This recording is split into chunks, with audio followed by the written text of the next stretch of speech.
ሰላም ጤና ይስጥልኝ የተወደዳችሁና የተከበራችሁ አድማጭ ተመልካቾቻችን ከሸገር ዩቲዩብ የዛሬውን መደመጥ ያለባቸውን ልዩ መረጃዎች ወደ እናንተ ይዘን መጥተናል። በቅድሚያ ርዕሶቹን ላሳውቃችሁ።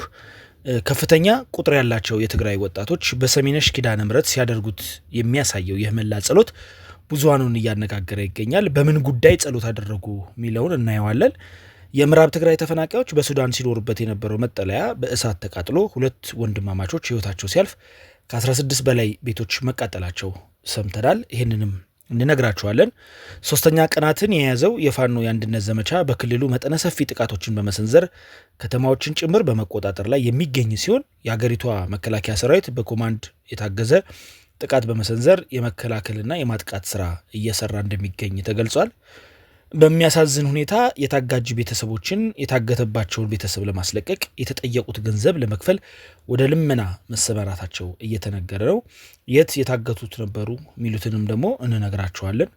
በስተመጨረሻም የሱዳን ጦር ከ2 ዓመት ጦርነት በኋላ የፕሬዝዳንቱን ቤተ መንግስት መልሶ መቆጣጠሩ እንዲሁ ተሰምቷል። ይህንንም በግልጽ የምንነግራችሁ ነው የሚሆነው። ተመልካቾቻችን አብራችሁ ልትቆዩ ከፈለጋችሁ እነዚህን መረጃዎች በዝርዝር የምናሰማችሁ ይሆናል። የሸገር ዩቲዩብ ወቅታዊና እውነተኛ መረጃ በየጊዜው እንዲደርሳችሁ ከፈለጋችሁ ቻናላችንን ሰብስክራይብ እና ላይክ፣ ሼር በማድረግ አሁኑኑ ቤተሰብ እንዲሆኑ ጋብዘናችኋል።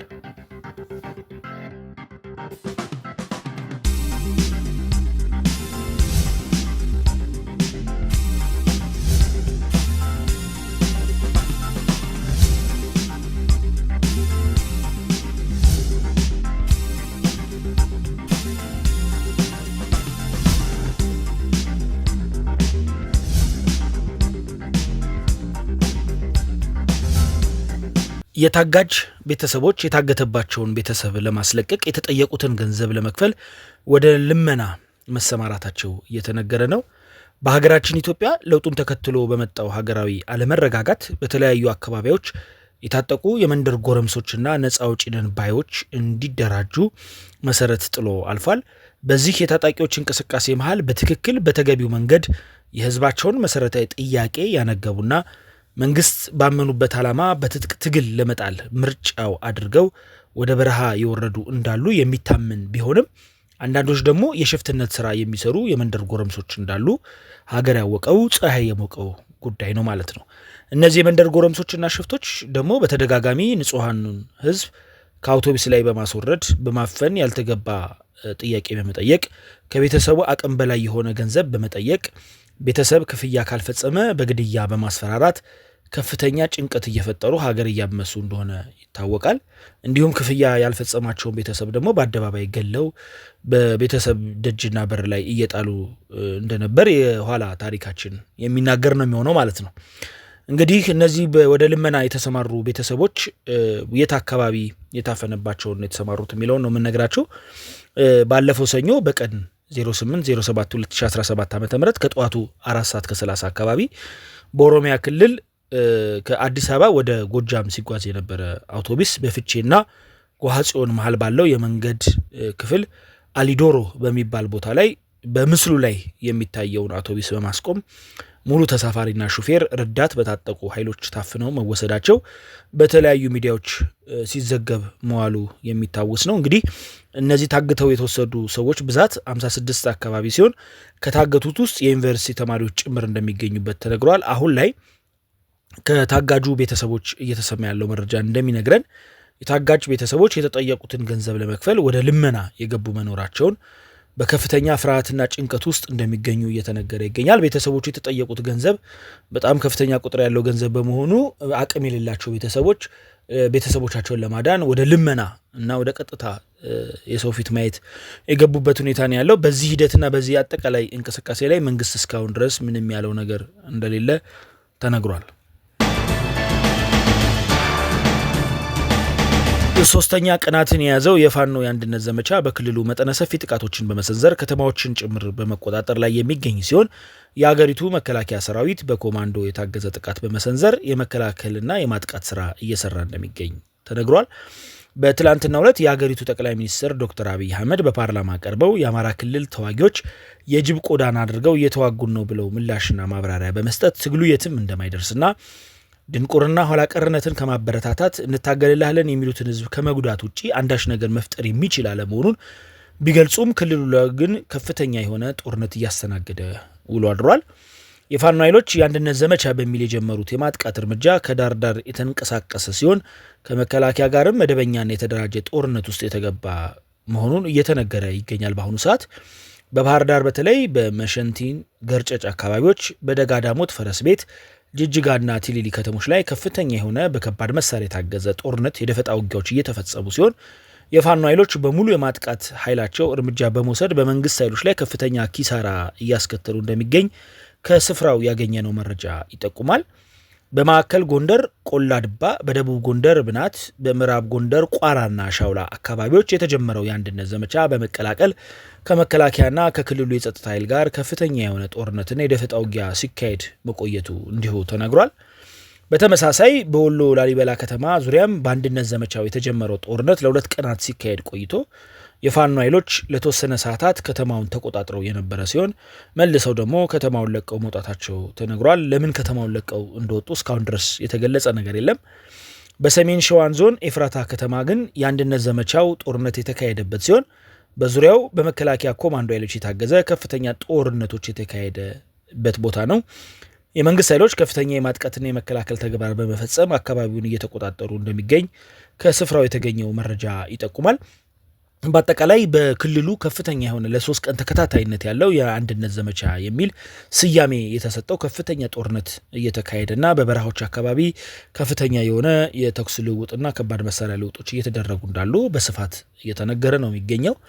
ይህ አጠቃላይ በክልሉ ተቀዛቅዞ ቆይቶ የነበረውን የጦርነት ጉዞ እጅግ ያባባሰና እንደ አዲስ ያስጀመረ ነው በሚል መልኩ ክልሉን ወደ አዲስ አዙሪት ውስጥ እየከተተው እንደሚገኝ የክልሉ ማህበረሰብ እየተናገረ ነው ያለው። በከፍተኛ ደረጃ መረጋጋት አሳይቶ የነበረው ጦርነት በመባባሱ የክልሉ ማህበረሰብ ከፍተኛ ስጋት ውስጥ ወድቆ ይገኛል።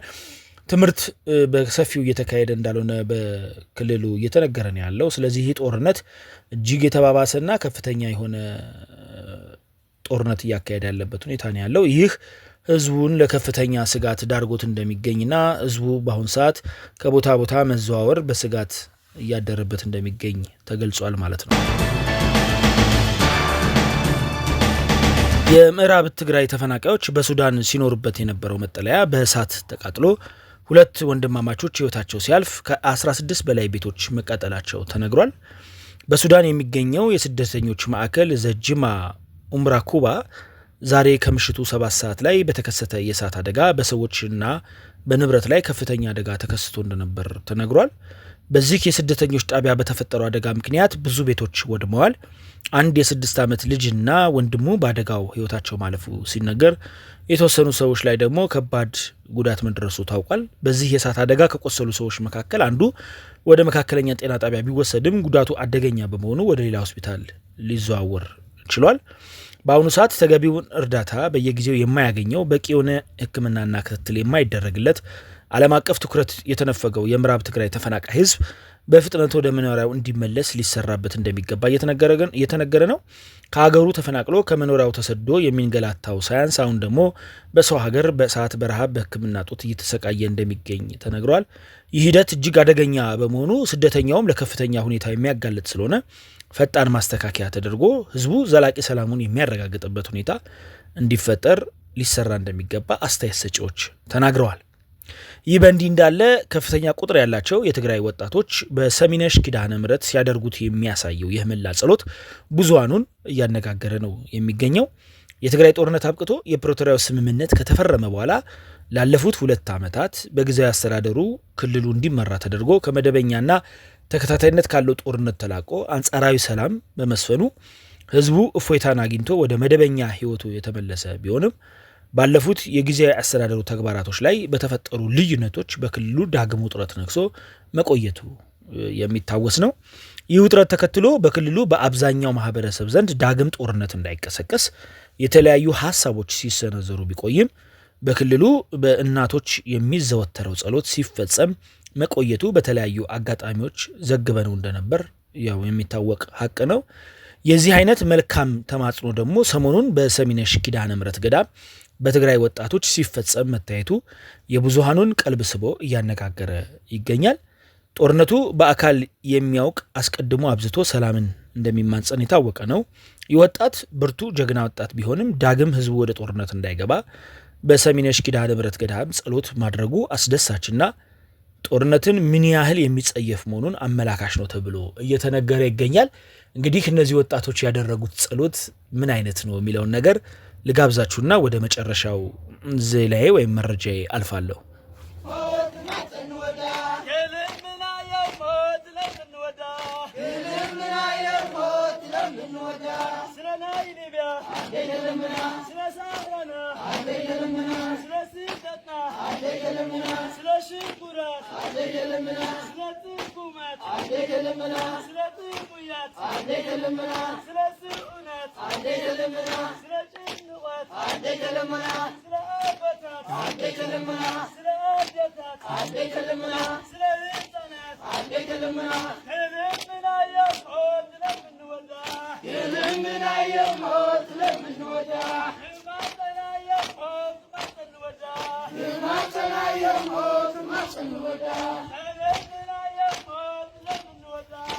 የመጨረሻው መረጃችን የሚሆነው የሱዳንን ጉዳይ በተመለከተ ይሆናል። የሱዳን ጦር ከ2 ዓመት ጦርነት በኋላ የፕሬዝዳንቱን ቤተ መንግስት መልሶ መቆጣጠሩ ተሰምቷል። የሱዳን ጦር ተፋላሚውን የሱዳን ፈጥኖ ደራሽ ኃይል በማሸነፍ ከ2 ዓመት ጦርነት በኋላ ካርቱም የሚገኘውን ፕሬዝዳንታዊ ቤተ መንግስት መልሶ መቆጣጠሩን ወታደራዊ መሪዎች እየገለጹ ይገኛል። ሰራዊታችን የጠላት ተዋጊዎችን ድባቅ በመምታት ከፍተኛ መጠን ያለው የጦር መሳሪያዎችን ማርኳል ሲል ቃል አቀባዩ ተናግሯል። ጦርነቱ ከተጀመረበት ጊዜ ጀምሮ ፈጥኖ ደራሽ ኃይሉ አብዛኛውን የካርቱምን ክፍል እንዲሁም የሱዳንን መራዊ ክፍል ተቆጣጥሮ ቆይቷል። ለሱዳን የጦር ተፋላሚዎች ካርቱምን ማስመለስ ትልቅ ድል እንዲሁም በግጭቱ ወሳኝ ምዕራፍ ነው ተብሎ ይወሰዳል። ጦሩ ከቅርብ ሳምንታት ወዲህ በማዕከላዊ ሱዳን አንዳንድ ድሎችን አስመዝግቦ ቆይቷል። ሐሙስ ዕለት በሪፐብሊካን መንግስት አቅራቢያ የሰው አልባ አውሮፕላኖችና የአየር ጥቃት ፍንዳታዎችን ማስከተላቸው የዓይን እማኞች ተናግረው ነበረ።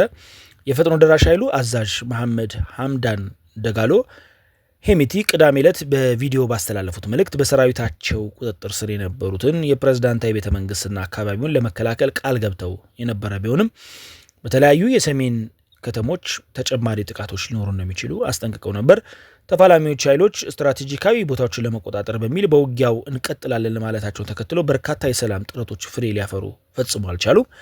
ጦርነቱ በዓለማችን ላይ ከፍተኛውን የሰብአዊ ቀውስ ማስከተሉን የተባበሩት መንግስታት ድርጅት ያሳወቀ ሲሆን ጦሩም ይህንኑ ፈጥኖ ደራሽ ኃይል ሰፋ ያሉ የሰብአዊ መብት ረገጣዎችን ፈጽሟል ብለው ሲከሱ ይደመጣል።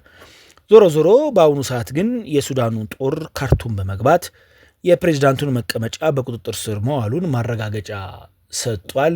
ከፍተኛ የሆነ ድጋፍና እንቅስቃሴዎችም በከተማው እየታየ ያለበት ሁኔታ ነው ያለው።